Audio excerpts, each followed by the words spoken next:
കോട്ടയം തീക്കോയിലെ ശിശുക്കടത്ത് കേസിൽ ഒരാൾ കൂടി കസ്റ്റഡിയിൽ. വാഗമൺ സ്വദേശി അനീനയാണ് പിടിയിലായത്. ശിശുക്കടത്ത് റാക്കറ്റിൽപ്പെട്ടയാളാണ് യുവതി. കൂടുതൽ യുവതികൾക്ക് കേസിൽ പങ്കെന്നാണ് പോലീസിന്റെ നിഗമനം. വിവരങ്ങളുമായി സനോജ് സുരേന്ദ്രൻ കൂടി ചേരുന്നു. സനോജ്, ഈ വിഷയത്തിൽ കൂടുതൽ കണ്ണികളുണ്ട്. ഒരുപക്ഷെ ഒരു മാഫിയ തന്നെ ഇതിന്റെ പുറകിൽ ഉണ്ടെന്നാണ് പോലീസിന്റെ അടക്കം പ്രാഥമിക നിഗമനം എത്തുന്നത്. ഇതിൽ കൂടുതൽ പേർ അറസ്റ്റിലാവാനുള്ള സാധ്യതയാണോ കാണുന്നത്? എന്താണ് വിവരങ്ങൾ?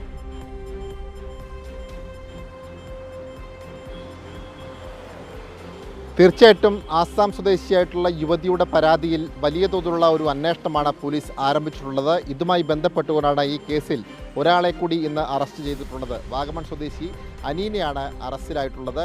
ഇന്നലെ രണ്ടുപേരെ പോലീസ് പിടികൂടുകയും അറസ്റ്റ് രേഖപ്പെടുത്തുകയും കോടതിയിൽ ഹാജരാക്കുകയും ചെയ്തിട്ടുണ്ട്.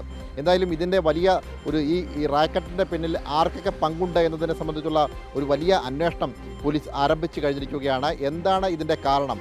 ഇത്തരത്തിൽ സമാനമായ രീതിയിൽ പല സ്ത്രീകളും ഇത്തരത്തിലുള്ള റാക്കറ്റിൻ്റെ കെണിയിൽപ്പെട്ട് ബുദ്ധിമുട്ടുകൾ നേരിട്ടിട്ടുണ്ടോ എന്നുള്ളതിനെ സംബന്ധിച്ചുള്ള ഒരു വിശദമായ അന്വേഷണമാണ് പോലീസ് നടത്തുന്നത്. പ്രത്യേകിച്ച് ഈ കുട്ടികളെ വിൽക്കുന്ന സംഘം ഇതിൻ്റെ പിന്നിലുണ്ടോ, അല്ലെങ്കിൽ ദത്തെടുക്കാൻ അല്ലെങ്കിൽ പേരുവിവരങ്ങൾ വെളിപ്പെടുത്താതെ തന്നെ കുട്ടിയെ വളർത്താൻ വേണ്ടി ആഗ്രഹിക്കുന്ന രക്ഷിതാക്കൾക്ക് ഇങ്ങനെ കുഞ്ഞുങ്ങളെ വിൽക്കുന്ന സംഘമാണോ ഇതിന് പിന്നിൽ? അങ്ങനെയുള്ള പലവിധ സാധ്യതകളാണ് ഈ വിഷയത്തിൽ പോലീസ് അന്വേഷിക്കുന്നത്.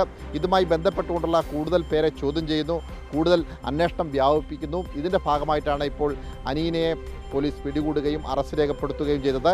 കാരണം ഈ ആസാം സ്വദേശിയായിട്ടുള്ള യുവതിയുടെ പരാതിയിൽ പറയുന്ന തീക്കോയിലെ റബ്ബർ തോട്ടത്തിലെ ഒഴിഞ്ഞ വീട്, ആ ഒഴിഞ്ഞ വീട്ടിൽ ഉണ്ടായിരുന്ന യുവതികളിൽ ഒരാളാണ് ഈ അനീന. അനീനയ്ക്ക് ഈ കേസിൽ നേരിട്ട് പങ്കുണ്ട് എന്നുള്ളതാണ് പോലീസിൻ്റെ കണ്ടെത്തൽ. അതിൻ്റെ അടിസ്ഥാനത്തിലാണ് അനീനയെ ചോദ്യം ചെയ്തതിനു ശേഷം അറസ്റ്റ് രേഖപ്പെടുത്തിയിട്ടുള്ളത്. ഉമ.